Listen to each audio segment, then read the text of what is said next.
Is this mic working? Happy freaking Black History Month, you guys. Hey, if you're new here, hi. My name is Sophie. Everybody calls me the Odditty, and you are watching the Odditty Reacts, and I react to everything and anything on the internet. Sometimes I know what the video is about, sometimes I do not, and I'm just going with the vibes, okay? And I love going with the vibes, but this video is really special because I watched this video on Jubilee, and I was like, pause. I was like, there's no way I'm not reacting to this because I am itching for the conversation. Before we start, I want to tell you a quick backstory about why I feel so excited that this is the first video y'all are watching for Black History Month. So, first of all, as you can see by my jacket, I'm Nigerian. I'm repping Nigeria in this video. I'm like, you know what? Let me wear this hockey jersey, even though we have no hockey team. I'm Nigerian, and I actually moved to America about 8-9 years ago as a college student. So I came here for college, and I've stayed, and I'm an immigrant, first generation immigrant. My entire family was back home, and I came here by myself, and I've created this life for myself. But my experiences were so interesting because I left Nigeria when I was 16, 17. And so I had my formative years back home on the continent, and I became an adult in America outside of my home. And so I grew up not really fitting in, and I still honestly feel like I don't fit in within the African American space and within the African and Nigerian space because I don't know, it is life, right? You're a new immigrant trying to fit in. And so this video hits home because I feel like I can relate now to some level of the African American experience because I have begun to live that experience here in America. But also, I am very much so a Nigerian girl, and I also recognize and understand the interest and the persons, you know, from back home as well. So this is a fun video. I feel like I am the perfect person as well, if I do say so myself, to be watching this video and telling you all my thoughts and opinions, answering the questions they asked them too. So let's get into this video. Happy Black History Month. Send me money for Black History Month if you are anybody who's not black, because reparations. Okay, we're starting. Oh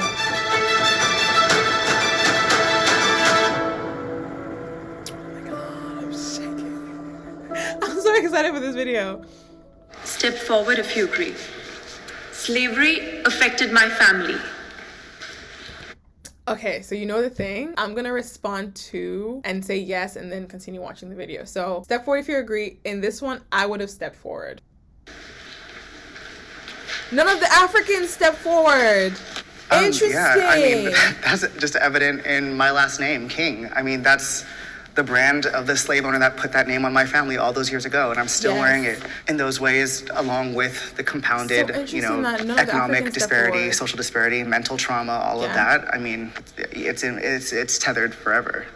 So to go back to slavery and talk about post-traumatic stress disorder. I don't know why, but I think I'm gonna like Skip because Skip seems like one of those pro-black activist, learned professors who are like the coolest sort of people in college. So I like Skip. It has never stopped.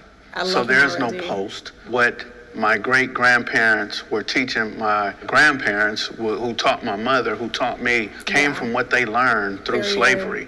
So there's a lot of fear, a lot of insecurity, a fear of society, a fear of law enforcement. So slavery has made a major impact where the low self-esteem is consistently reoccurring. I think for me, growing up in Los Angeles, California in the early 1960s, there was a stereotype that I didn't want to be black. I didn't want to be African because we come from Africa or we're slaves. So I want to be a Chinese boy. I want to be Bruce Lee. So growing up like that, I didn't like myself and who I was. I didn't like the color of my skin or the way that I spoke. So I emulated other people. I wanted to be something that I was not. It's very saddening when you can literally only go back a couple generations and then it's like the documents just don't exist. There's no record. It's like, you know, my family has completely been erased. In that same point too, in the time that we've been here, we've created an incredible culture and we have so many things to be proud of. And I always reframe the narrative myself and I speak of my ancestors that were enslaved as, you know, doctors and healers. And it's like, you know, we were taken because we were talented, you know, because we had skills to offer. We built this country, so. And still building. And still building, and that's something to take pride in, so. Can the disagree step forward? I'm so nervous am so nervous about this discourse because I feel like there's always such a bridge or a gap between Africans and African Americans within these conversations. So I'm nervous about what slavery didn't affect my family, but we did suffer a different type of slavery back home. Like we went through colonization. Okay, so I feel like the question I stepped for because I thought when they said slavery affected my family, it meant my generation, my ancestors, well, that stuff, not necessarily my current family now. My current family now, I would say no, but if I want to be deep about it, slavery definitely has affected everybody, not even black person, everybody on this world has been affected by slavery and the era of slavery throughout time. Just saying. Like, I am Bamileke. There was a massacre of Bamileke. You guys can look it up. They killed more than 300,000 of my people because that's slavery affecting your family. Colonization was a product as well. But it's still nothing compared to what you guys' ancestors. Okay, I'm just gonna shut up. Been through, I wouldn't want to minimize that exactly. pain. What you just said hurt me. That 300,000 people were... Oh my God, I'm gonna go so deep in this video. One of the biggest things that always stresses me out is this lack of understanding, especially with Africans, about how much our people have suffered. There's no storytelling to encompass what we go through. And what I mean by that is within Western civilization, any war that's been fought was documented properly. Meaning you've read books and books, you've said it, you've heard it in class. They literally tell you X, Y, and Z was murdered, bullets were flying. They present emotion to you to where you feel their plight in those situations. For our people, we don't have that history. When people are saying 1 million Africans died here, there's no reaction because we don't even know what that feels like. We see it. We've not been able to pass those stories down to our people in a very impactful way that allows them to understand the true issues of our time. Give an example like Nigeria. The biggest thing is Biafra War. Igbos can tell you very much how impactful that war was for their families till today. But for a lot of other Nigerians, especially other tribes, we're just gonna be like, oh yeah, it was horrible. There are not enough text, there's not enough books, there's not enough conversations that happen about these insanely brutal wars that happen to our people. We don't talk about it. And that to me is my biggest issue because then you see Africans come and be like, oh, we didn't suffer. We've suffered! When I tell you we've suffered, yo, in history, our people are constantly being killed. And there's no empathy. There is, of course, but it's not enough. And I feel like that's my biggest issue. It's going to be a lot of issues. Were killed because they would not conform to the colonization of the French people. So that is just as painful and hurtful as the trauma that we suffered here in America. Absolutely. I can't share the same experience that you have went through and your family. She's South African? How you going to say you can't share the same experience when you're South African? Girl! Though we also had our own type of slavery. We had apartheid at the time, you know, where the Dutch people took over. And we're so accepting of the pain that we go through. I'm so sorry. I feel like it's going to be such a long video. But our people are so accepting of the pain we go through. I don't like that. I want us to be understanding of the impact that it is. As a South African, apartheid is nothing. It's just not nothing. It's a lot. It's a lot. So you can't compare. Because even apartheid is still going on right now. I'm pretty sure she's going to mention wanted to just have South Africa, Namibia, and I think other countries where we could only just speak Dutch. It's somehow still happening even now. Yes, There's I know it's still happening in South Africa where it's called Orania, you know, and it's just Dutch people there. No black person is even allowed there. So we still somehow feel that oppression even now, but it's nothing compared to what your ancestral history, you know, has gone through. I'm somehow happy that you guys have forgiven it, even though you haven't forgotten it? No, I haven't, but I want to work through the change. But no, I have not forgiven because it's a system that's still going on. Exactly. And from what I'm hearing from you guys, there's a system that's still going on in Africa as well. And it's a war on us. Racism is the main cause of poverty among black people in America. I'm gonna step forward. Okay! Racism is a very big issue that talking about it, I'm really trying to be careful to not say anything that will be insensitive. If opportunity is right here, they will give it to people of other race than African American and Africans too. So if there's a job that maybe have math requirement, I feel like they'll pick an Asian person, or they believe African Americans will not dress appropriately, so they will pick another person. They will always pick people that are not black over people that are black. I also think I think the crucial missing point when we talk about economic disparity, time is the most valuable currency, and if you have like a stock, that's like the American dream is the stock. And, you know, during all that time, all that asset, the American dream was appreciating. And you're not allowed to take out business loans, you're not allowed to read, you're not allowed to write. You have to first fight to become 3/5 of a citizen, then you got Jim Crow, and then you got everything else. It's like you're now having to buy in at a price so high because the time is irreparable. You can't get that back. One black person today cannot in one lifetime achieve what generations of white families were able to do simply because they didn't have to compete with us to do it. Oh my God. Yeah, I agree 100%. Yeah, I was thinking, just like you said, from a historical standpoint, we start with slavery, then that's centuries, generations of stolen labor, like you said. Then we get into Jim Crow, which is just an extension of that. It takes a while for you to understand, especially as Africans. When you come to America, you realize pretty quickly that you're not meant to succeed here. Everything on ground is not for you to succeed, especially for African Americans. Nothing is built for black people in mind. The judicial system, school, the educational system. And so once you understand that, it makes it much easier to understand why it's so much more harder for black people to survive in this country. I said what I said and I meant it. I mean, we have mass incarceration, we have events like the bombing of Tulsa and Rosewood in Florida, and all these different examples of our wealth being decimated. And I don't say that to come from a defeatist or a victim mindset, but I think if we just have an honest conversation about history and what we've gone through when we've been here, racism is definitely a big part of that. And there are a lot of successful black Americans, a lot of millionaires, a lot of, you know, business owners, but they're exceptions for sure for a reason. And there's a big difference between income and wealth. I would like to challenge the ideal that African Americans are lazy or that we don't have a good work ethic. I think there's this perception that there are lazy people and there are people who don't have work ethics in every freaking race. Human beings, what are we talking? Human beings can't be lazy, and it has nothing to do with their race. It's just people being lazy. You know, we're here, we're in America. How are we not doing better for ourselves? So. Okay, I want to hear what Kip says, because Kip is an older black gentleman. I thought I was going to be the only one staying. I was going to be like, oh, I'm about to be like Kanye West, but okay, there's a lot of things we can use as an excuse to hold us back, not to reach our potential. That's the usual excuse, yeah. But it's up to us to look past that. You know, like me coming from I don't like the rhetoric of look past racism because it's not an excuse. When I'm driving down the road and a cop car stops me, no matter if I start speaking like I'm not from here, no matter if I have a gele and an attire, I show myself that I'm not from here, I promise you, that man is still gonna treat me like a black person in America. If I'm gonna buy a house, if I'm gonna open a bank account, they're gonna treat me like a black person here, period. Africa, I came here to better my life, my family. I'm the only one here. And since I have been here, there's a lot of bad things that happen to me. There's also a lot of good things that happen to me.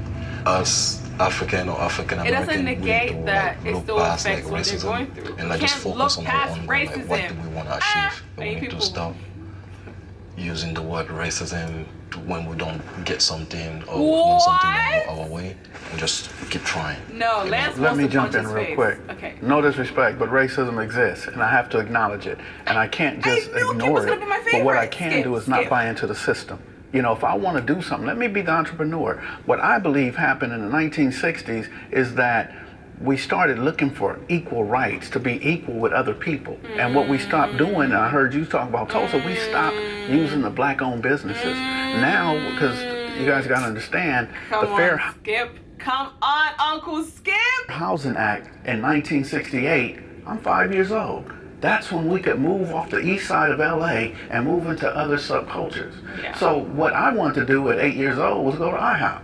I didn't want to go to the mom and pop restaurant anymore. I wanted to go to, let's go eat at the hotels. So what we did is stop supporting each other and started supporting corporate America. So the racism plays a major part, but we don't have to buy into it. I have been waiting to disagree with you, my brother. I'm waiting patiently. Nigeria! The thing is, even though I want to disagree with you, I get where you're coming from. When I see black people talking about racism, all that stuff, I'm like, what is wrong with these people? You guys have food, you have EBT, all these things, and you're here shouting about somebody is racist. You just leave that person and move on.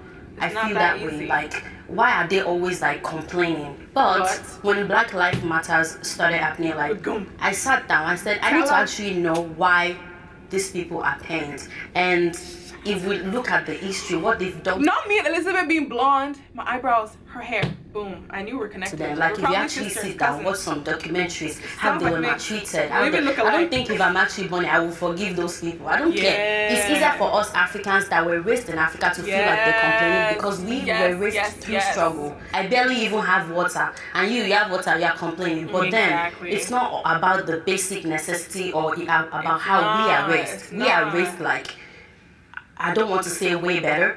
We might not have resources, but there are some way, like our own people will not look down on us or put us behind. So it's in they're nurtured that way. Like they just can't overlook it. And if you sit down and watch everything that the forefathers have been through for you, I changed my mind. No, they need to be angry. However, they should still move forward. I mean, we have police brutality back home too. True. We have. See, what we're not gonna do is Oppression Olympics. Oh, why are you crying? Because they're beating me up too. They shouldn't be beating anybody. Nobody should be getting beat up. There should not be police brutality anywhere. Like, if you go to Cameroon. And our police brutality is not because of racism. Our police brutality is because of capitalism and the structures in place. You know what? And then you see how the police officer treat us, and they're black just like us. You're not even gonna. Yeah, but that is because of racism. I hope people understand that. Like when you go to other African countries and these countries practice xenophobia where they say, oh, because you're Nigerian, you can't come in. You do realize that is a product of colonization, right? We've been raised and taught we have to compete with one another. And that's what we're still battling till today. A lot of us are still landlocked in our ideals of what these white people told us. It's Black History Month. All of us are black. We need to get along. Yeah.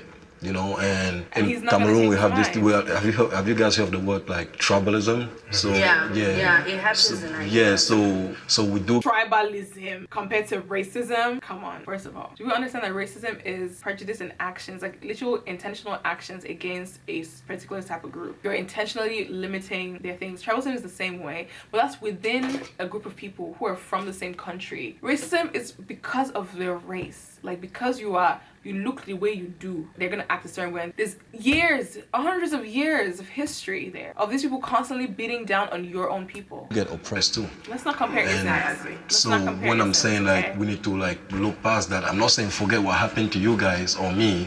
At the end of the day, we cannot just sit and but nobody's sitting. Grieve on the past. Nobody's we have to be able to move on, but not forget. If I could choose a place to live, it would obviously be my country. I love my country. Your name is Prosper. You don't want to prosper by saying the nonsense you're saying. My country is not the best choice for me. Yeah. And then it became where people rapped about what they had been through, what they had gotten over. Oh, you know, this is a used to sell fantastic way drugs, to used to hurt people, but now this is who they are.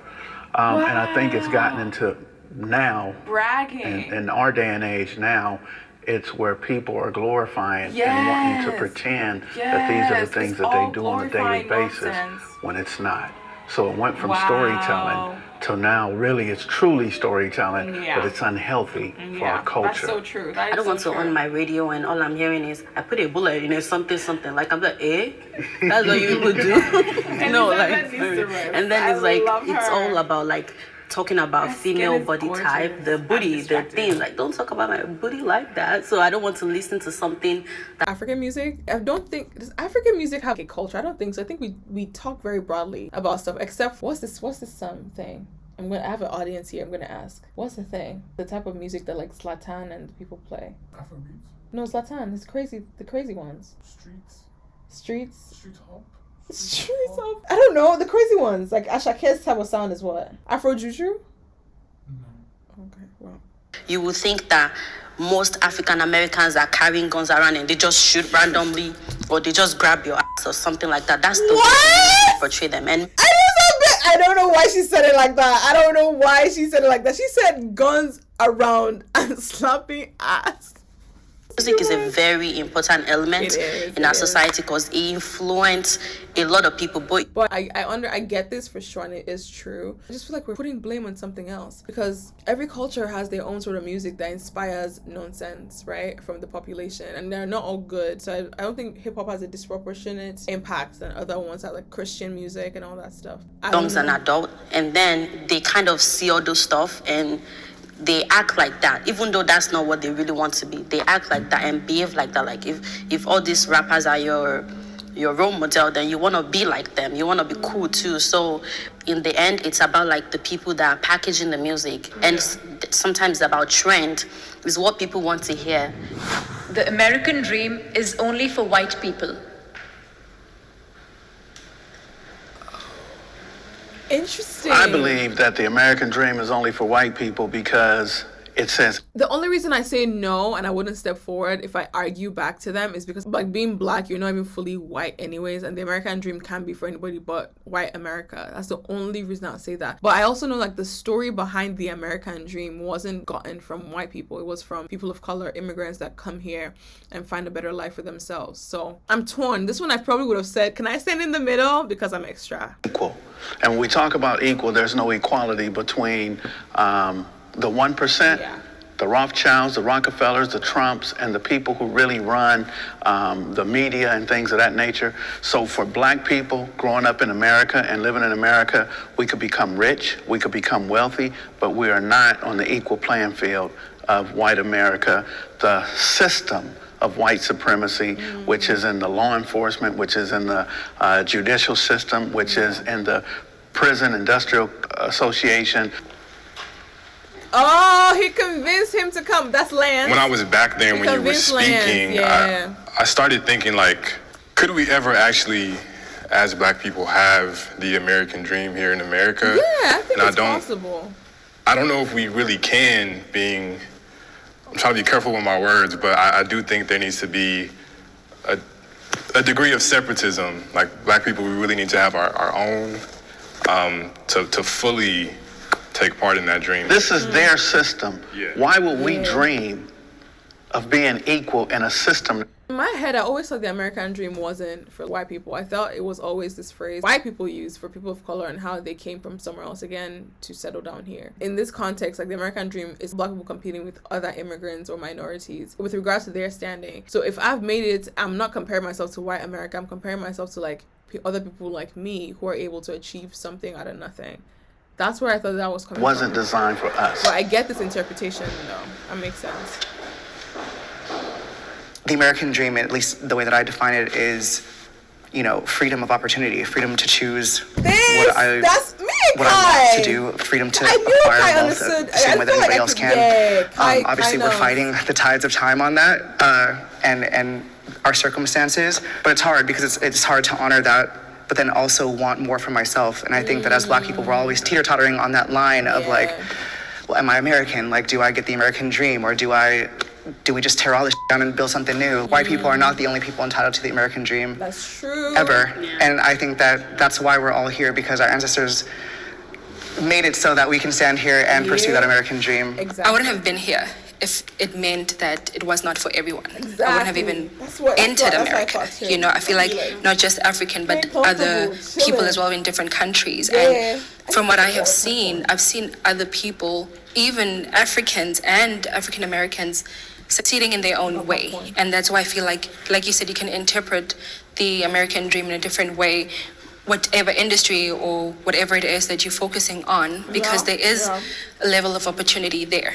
There is some way that you can be successful. You know, talking about Trevor Noah, you know, who took over The Daily Show. It would have been... Oh my God, Trevor Noah is a great example of that. She's right. Possible for him coming in as an African. He got his American dream.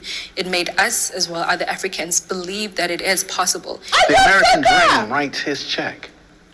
So he gets to have wealth or whatever it is that he's experiencing, but the American dream is the one who writes his check, not him. I agree with you. I don't know. I don't understand that. I don't know if I'm just dumb. I don't understand how deep that sounded. But what does that mean? I get. What does that mean? I don't know what that means. But do you see how we would put it as he had his American dream, even though someone writes his check. But for him, or for some of us looking at it on the other side, that's his American dream, because his goal was to get there.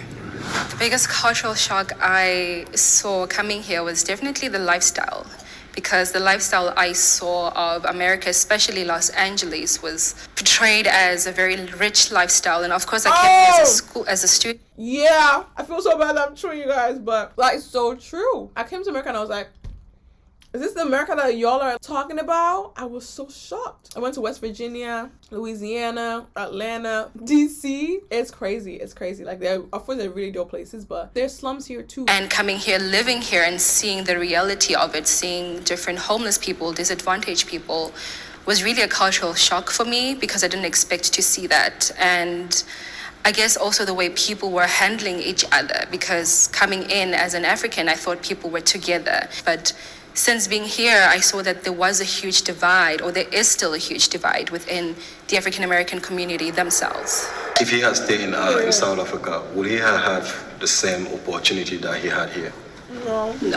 Like, so corporate is writing his check, but like us growing up, the reason we move here is because we don't have it better back home. Like for me, I'm the first person ever in my family in America. Everybody else is back home. Everybody's depending on me. All of them, my mom, she's dying to come here. Prosper reminds me of every African man I know, and I love it. I love it. Like, I love it. She was willing to do anything just for her to be in America. So for me, when I look at those like little things, I'm like, yeah, American dream is for everybody, Like, yeah, we might not have the same opportunity as the white people, but there's still that little chance that a lot of us back home are willing to take just to get here. I trust law enforcement. I don't have a thing to say. All right, can the disagreeer step forward? I don't eat that. I feel like you already knew, but I'm gonna let you know again.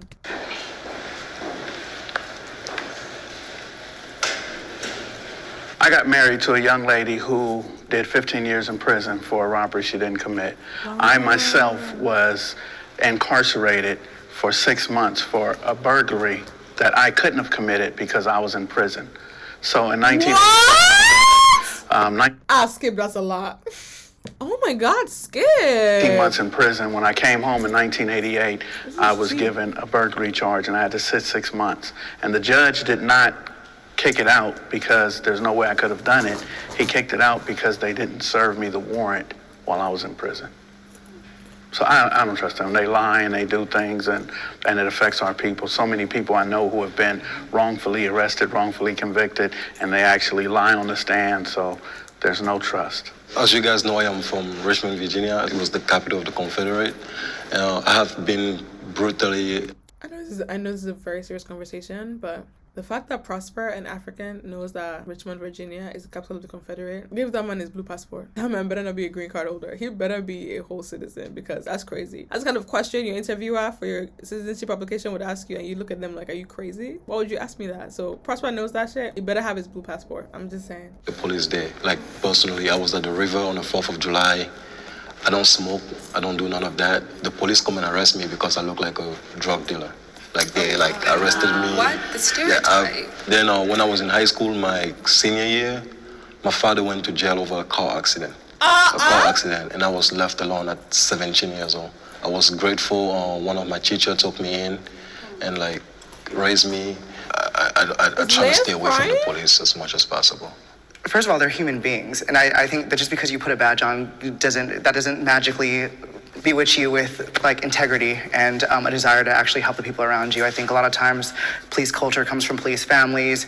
It comes from legacy lines and this whole culture about stuff. I mean, I don't trust them any more than I would trust any other person. They haven't earned that necessarily, especially not as an institution in its purest form. I think it's necessary, but they have a lot of living up to that to do and to make up for if they're going to be trusted. I've seen law enforcement here on social media and seeing how they treat people of color, from hitting them. I mean, George Floyd, rest in peace. But just seeing that from my experience being here, I was scared, every time I'd see a cop pass by, I'm like, okay, I better make sure I'm driving okay, because I don't want to be stopped, or make sure you're not in any harm's way, but it's sad to feel that pressure every time you see a cop going by. And even if they trying to help, but I wouldn't even want that help because of what I've been seeing on social media, and also seeing the case of people being wrongfully, taken to prison, that's like unfair. Like, what type of research are you doing before you arrest people?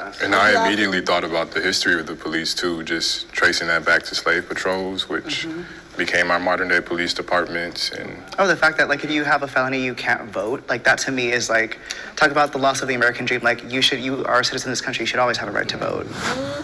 We are obsessed with race in America.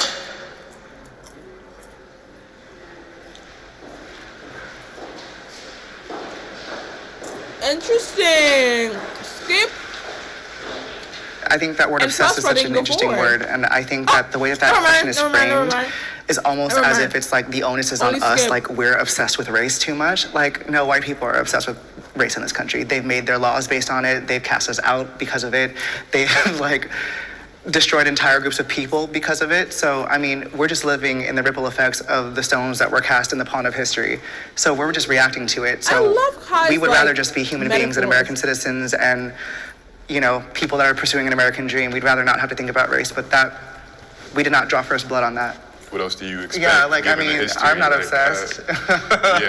For me, being in America, give me opportunity to like meet and like discover so many different culture that I would never see if I was in my country. I would just like maybe hear about it on the news. Yes, I agree. I think they are very obsessed with race. Even when you do like an easy application, like it doesn't matter what application you do, they want to know your race. They want to know, you know, why they don't have a category for Africans. You know, yeah, like they want to know everything. The thing that pisses me off the most is that when they see you and they be like, oh, you have an accent. Where are you from? Like, who cares where I'm from? Just tell me this thing and let me keep going. But then when you tell them that you're African, they be like, what country? Yeah, they're so obsessed with where you're from. You're like Wakanda. Like, they're going in. All right, Skip, let me hear what you have to say. I don't believe that there's an obsession about race in America.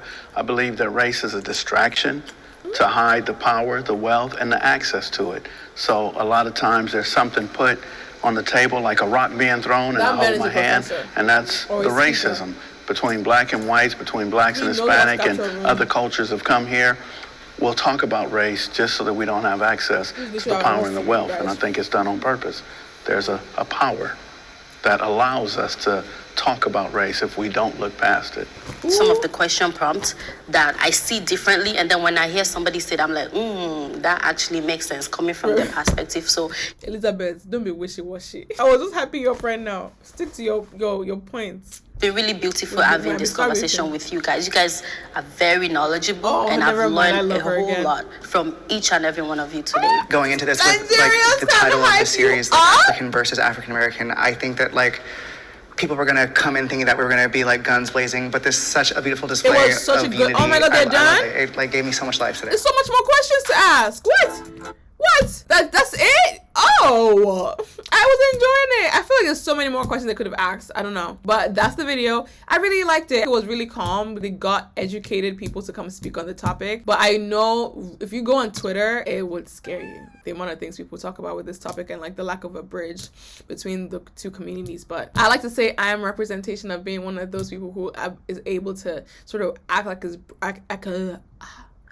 like a bridge for both communities. I'm very grateful for that. Yeah, this was a fun video. Happy Black History Month. I hope you get some love this month and every month after that, of course, but hopefully this month. Thank you guys so much for watching. I love you guys. See you in my next video. We are Odditty Reacts. Signing out. Bye.